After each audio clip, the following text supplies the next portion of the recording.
Hello, good afternoon. Welcome to Midday Live on TV3. My name is Bridget Otu, and let's run you through our headlines now. And Ghana Health Service and partners to implement an $8 million campaign to vaccinate pupils between the ages of 9 and 11 from February 11 to 13 on cervical cancer.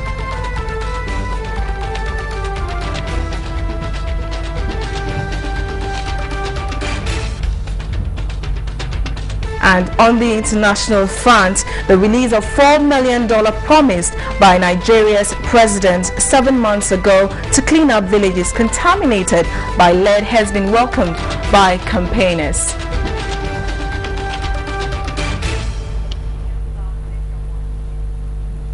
So we'll bring you details of that, including crossing over to our parliamentary correspondent, Edward Kwabi, who will be giving us update on the appointment, the vetting of ministers. Stay tuned for the details in a bit.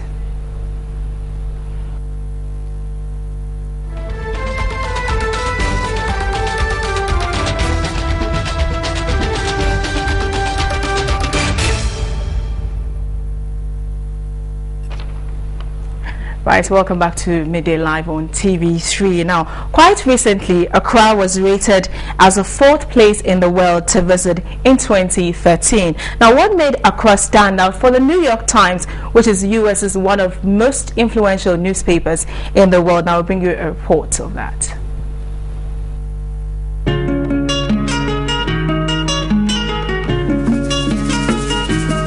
The New York Times actually described Accra as a metropolis buzzing with business and pleasure. The publication recommended to over 895,000 online readers to visit Accra because the country is Africa's fastest growing economy and also one of the safest destinations.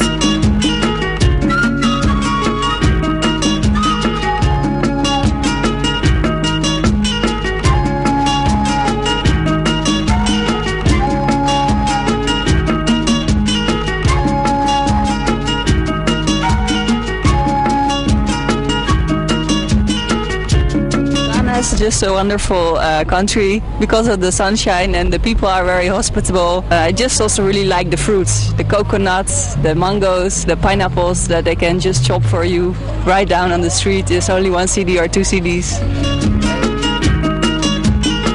Accra was in the first 5 out of 46 places, beating Constantinople in South Africa, placed at 23rd position, and the Republic of Congo at the 39th position. Even the Tourism Authority list expected this rating. Most of the time we have considered Accra as not being the best in terms of the environment, but it has been rated. It means there's something unique about Accra, and that is what the Tourism Authority is now looking at, and it will help in our marketing and promotion purposes. Sanitation is not the best in the city. Lagoons that would pass for ecotourism have been polluted. The advantages of coming outweighs the disadvantages, because when you come to Accra, for instance, the people, the food, the environment, the rhythm, the culture, everything put together makes it a unique place to visit. Normally, when you have such a product, it overrides the disadvantages. So visitors who come will overlook those disadvantages and enjoy the system. So that's exactly what is happening. It doesn't mean we don't need to do anything about our environment. We need to take good care of our environment.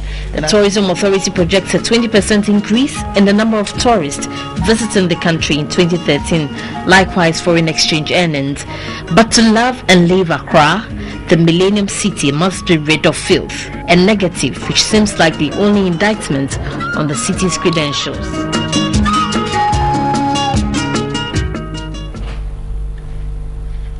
Nice to see some pleasant news on Accra. Now we'll cross over to Parliament, where we have my colleague Edward Kwabi, who's sitting through the vetting of ministerial nominees. And as you're aware, the vetting of the first set has already been approved. Edward Kwabi, good afternoon. Thanks for joining us. Good afternoon. Yes, can you tell us how far proceedings have gone? Well, I'm currently at the Speaker's conference room, where 3 ministers or minister designates are supposed to be vetted today.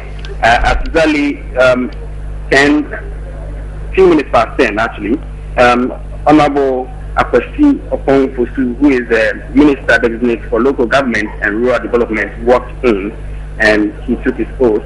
He's being vetted for the Ministry for Local Government and Rural Development. He has so far touched on a number of issues when he's given the nod to be tackling. He touched on sanitation, his plans on decentralization, and selection and appointment of DCE.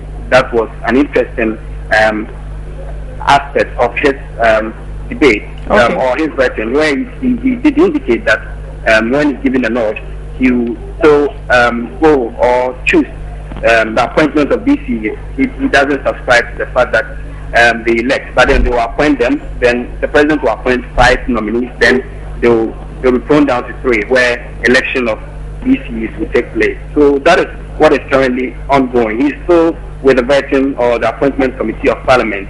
Later, after him, will be Nana Oyelita, who is heading to the Edward Kwabi. Yeah. Yes, can you stay on Akwasi Opon for me? Because earlier we had concerns about some quarters, who raised concerns about the fact that he was not fit. How was he able to convince them? How did he overcome that? Because you mentioned rightly that he's gone through the process and even enumerated some of the things he would do for the local government ministry.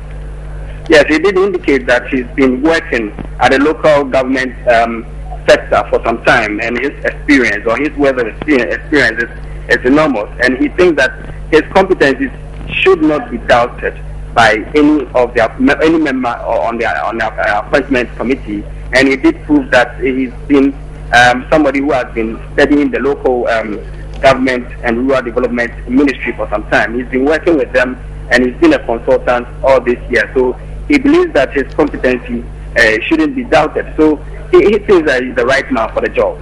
Right, and Nana Oyelita is Minister Designate for Gender, Children and Social Protection, and she hasn't taken her seat yet. But have you been able to have a word with her? How is her demeanor like? Rightly so. She's in, but currently, from where I'm seated, she's not visible because she's currently being housed inside the chamber of the Speaker of Parliament. Normally, when they are about to face the vetting committee, the press do not have access to her. But we hope that soon she will walk in, and after that, we'll have some word with her. But obviously, her appointment has been faced with a number of challenges. I mean, people have been saying that her stance on gay rights and all that will be questioned here. And so we are closely monitoring, and we'll be giving you we'll be coming up to you up to speed with whatever will be going on here regarding her vetting.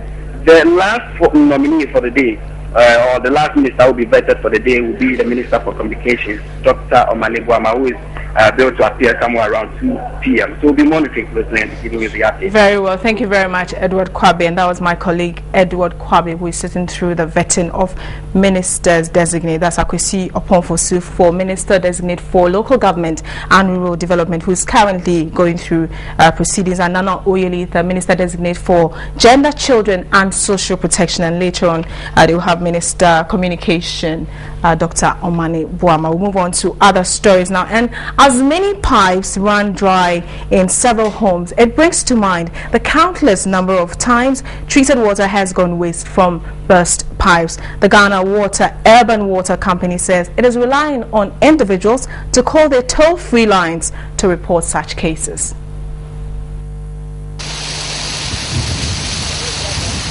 These visuals were brought to TV3 on the 16th of November and 11th of December last year.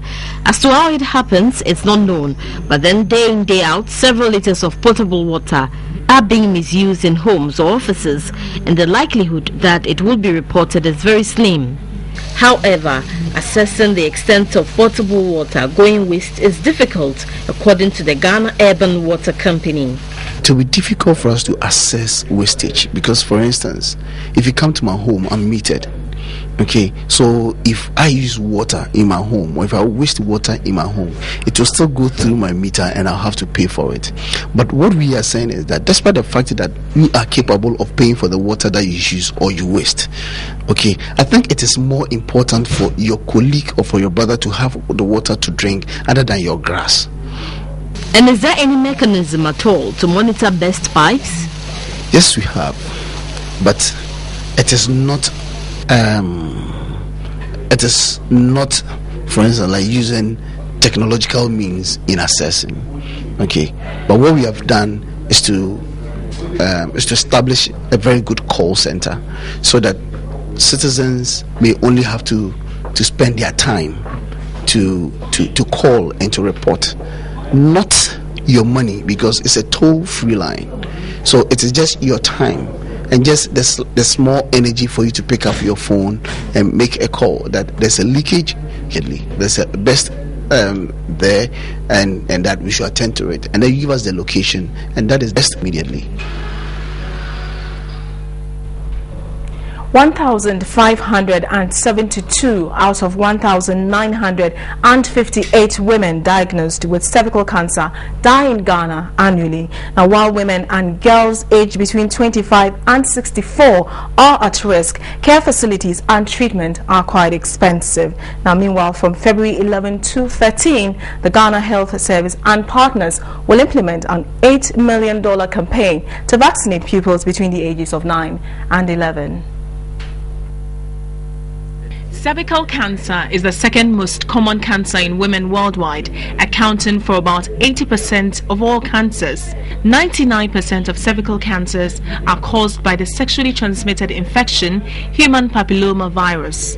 While every woman is at risk of the disease, irrespective of age, majority lack access to cervical screening, which can prevent up to 75% of cervical cancer. From February 11 to 13, the Ghana Health Service and partners will implement an $8 million, 64,000 dose campaign to vaccinate pupils between the ages of 9 and 11. The Ministry of Health and the Ghana Health Service are organizing a vaccination exercise to reduce the burden of cervical cancer in the northern and central regions. These regions were carefully selected to create a north-south balance. The vaccination exercise will target 13 districts in these regions. Thus, all girls in class 4 to 5 in both public and private schools in those districts will be vaccinated against cervical cancer with the HPV vaccine. So the vaccine produces a higher antibody level to fight infection when given at this age compared to older ages. Widespread human papilloma virus vaccination could reduce the impact of cervical cancer worldwide, and the vaccine is recommended for girls and boys at age 11 and 12, although it may be given as early as age 9. It is important for boys and girls to receive the vaccine before they have sexual contact and are exposed to HPV. Once infected with HPV, the vaccine may not be as effective. Vaccines are given as a series of 3 injections over a 6-month period. The second dose is given 1 to 2 months after the first dose, and the third given 6 months after the first. Any person with severe allergies, including allergy to yeast or latex, must inform health workers. And we'll still stay on health. And officials of the United Nations International Children's and Education Fund, UNICEF, has cautioned against the sale of treated mosquito nets intended to be distributed freely. Now, on an educational tour in the central region, residents in some communities were reported to be selling the treated net at 5 Ghana cedis. Malaria accounts for 33% of all deaths in children. The disease has remained one of the major killer diseases in Ghana. To help in reducing the spread of the disease in the country, the United Nations International Children's and Education Fund distributed over 23 million insecticide-treated mosquito nets to some communities in the central and western regions in November 2011. UNICEF embarked on a campaign to ensure residents use the mosquito nets by helping fix the treated nets in their homes. A visit to the Reverend Alec Jones Memorial Methodist School at Ekong in the central region revealed that students had in-depth knowledge about the causes and prevention of malaria. Some school children spoke to the news team.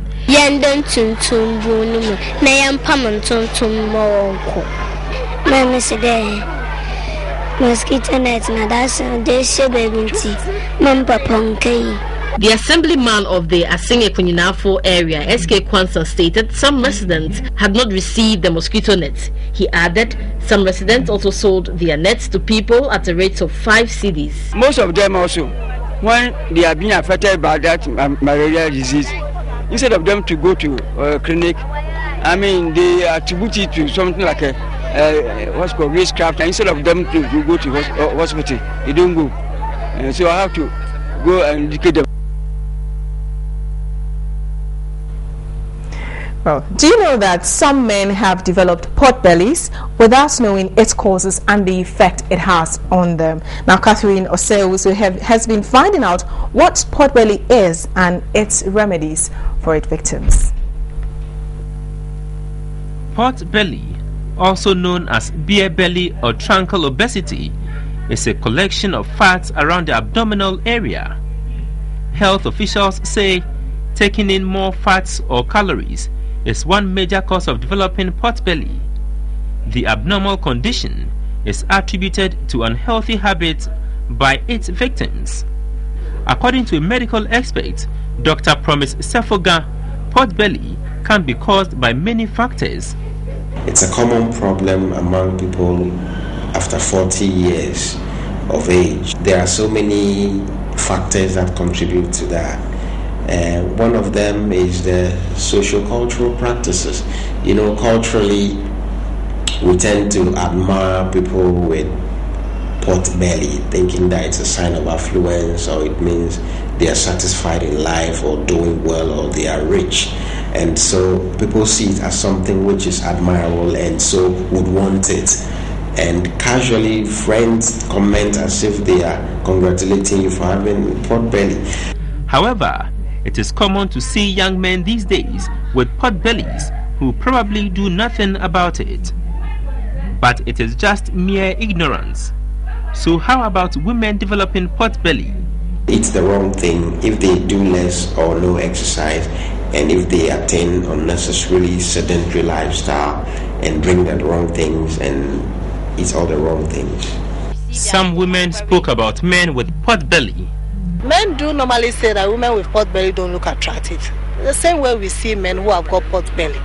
So I think if a man is not looking attractive, it comprises of so many things. Because the belly has pushed out, most of the time they can't put on belts. The belt is under their belly and it looks ugly. It's very awful. Whilst other men without pot bellies had this to say. When I see them, it looks so, I mean, I don't know, see somebody like as if the person is pregnant, I mean, or the person is a man. What do you expect? I mean, as the age keeps, I'm not going to get any younger. Definitely, I know it will come to a time where my metabolism is going to reduce. Dr. Sefoga touched on some of the remedies of this abnormal condition. Starchy foods, empese, fufu, banku, kenke, full of carbohydrates. And then the fats containing foods, animal fats, chofi. It's extremely unhealthy. Try and burn the calories through regular exercise. And one advice, one should not say there is no way to avoid or reduce the size of tummy. So that was a piece put together by Catherine Oseusu, and we'll move on to other stories now. And some traders at Medina in Accra have virtually taken over the newly constructed road, specifically at the Zongo Junction. The traders display their wares with impunity right in the median and along the express road, oblivious of the danger it poses to their lives. A report by Lord Asante Fojo. The Medina market is one of the busiest commercial centers in Accra. Trading activities at the market is gradually pouring onto the main road, disregarding the dangers involved. Scores of traders have mounted makeshift structures along the road and in the median, displaying all manner of products from second-hand clothing, electrical appliances, floor carpets, water tanks to foodstuff. Taxi drivers are also having a field day, turning portions of the major road into a loading spot, while portions of the road have gathered waste materials. These activities, according to residents, create heavy vehicular congestion, particularly at rush hours. Municipal Chief Executive of the newly created Lankwantanan Madina Municipal Assembly, Franklin Anku, noted with concern the blatant display of impunity by the traders. He said his outfit is planning to undertake a massive decongestion exercise along the Legon Madina Road to bring sanity, and cautioned against any politicization of the decongestion exercise in early March this year. When you go to the Circle, markets are built over there. I have directed that they should clean the place for them to go there. About 272 sheds that are there, and the 78 stores. At least they could occupy. When you go to the new market at Ogbojo, they could also go there to occupy those areas than to be selling on the streets. Their life is also at stake because the vehicular movement. Who knows when a car or a vehicle will fail a brake?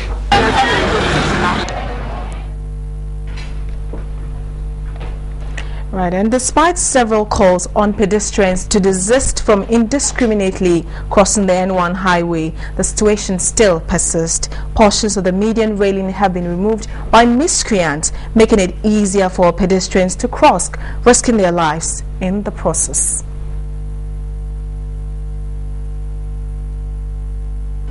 One would have thought that the recent accidents that have occurred on the N1 highway would deter pedestrians from crossing the highway indiscriminately. But calls on pedestrians by some major stakeholders have fell on deaf ears as pedestrians continue to risk their lives by refusing to use the footbridges. Damages on the highway show the rate at which accidents occur on the road. Even the presence of the crew would not stop pedestrians. Portions of the median railing have been removed by miscreants, creating pedestrians easy access on both sides of the highway. Authorities have indicated provision has been made for 6 permanent footbridges. These locations were chosen to avoid any conflict with the areas earmarked for future construction of the additional interchanges in phases, namely Abekala Pass, Jowulu, Kwashiman, Nyamiche and Awoshi intersection. These footbridges will take into account additional arrangements that will facilitate crossings by all pedestrians. Class 6 pupils of the Sakumono TMA Primary School in Tema have refused to eat their meals served under the school feeding program. Now, management and pupils have complained over the poor quality of food, calling for an immediate improvement. Lord Asante Fojo brings us this report. The Sakumono Primary School, which runs 2 streams, is among the few schools in the Tema metropolis benefiting from the school feeding program. Over 280 students are enrolled in Stream 1 alone. According to officials of the school, food served by the caterer is not nutritional and insufficient, admitting the problem has persisted for several months. We talked to the caterer about the food, and she promised doing something about it, adding some fish. And in fact, I'm not going to taste it whether it has been improved or not. Jollof or plain rice without fish or meat is often served. The only improvement in the food, after the teachers had complained, is an addition of some few pieces of sausage. The Class 6 pupils have blatantly refused to eat the meals. Before this class would take the food, we want menu chart. The rice they are cooking for us is not good. Sometimes the stew, they don't even add fish. We want them to cook good food for us. One of the caterers explained the reasons for the poor services. But say fault. Ya buy na buy sa buy na boy en kakra. Mo no mo de ba no. Enye fine. Ana anwa no kin tomatoes no nso the box ba ko pe na eba. Nti I saw maybe or the kin tomatoes no maybe box me ensa. Ana say 4. Jollof no ye to sausage be 10 ye de afra. Nti esan so mo dos ni nti hu no wo eduane ni mu. Meanwhile, school authorities have appealed to the Tema Municipal Assembly to fence the school to prevent the use of the classroom as sleeping place by some residents. They also requested the construction of a decent toilet facility for the school. The Upper East Regional Museum in Bolgatanga is gradually losing its shine, resulting in low patronage by tourists and researchers. The facility, which serves the 3 northern regions, is grossly under-resourced. A report by Tanko Mohammed Rabiu. The museum was established in 1972 and relocated in 1991 by the Ghana National Commission on Culture. Exhibits include local pottery, paintings, archaeological objects such as the terracotta figurines, musical instruments, jewelry, weapons, chiefs' possessions, carved darkwood stools, and bronze ancestral vases. Tours are again organized from here to other sites of interest across the Upper East region. Everybody is looking for fridge, to buy fridge and put in the house. So people may not know in some time to come that pot were used as a cooling system. If you look at the smoke, this is what we call the warrior smoke. And this warrior smoke is the replica of the smoke that was worn by Ya Asantewaa during her war against the British in those days. So this was the time we told that when men were not ready to come out to fight, the woman in the name of Ya Asantewaa decided to come out and lead the people to fight against the British. The regional manager asked government and other organizations to assist the facility. They should see the museums as part of their own, so that at least if there is a need for them to come in and donate some of the cultural material that they think they are old, so that we can keep them for posterity. They should not just throw them out. We have the land, and then the plant and everything are there, but there is no money or the resources to put up the proper museum. It's Midday Live.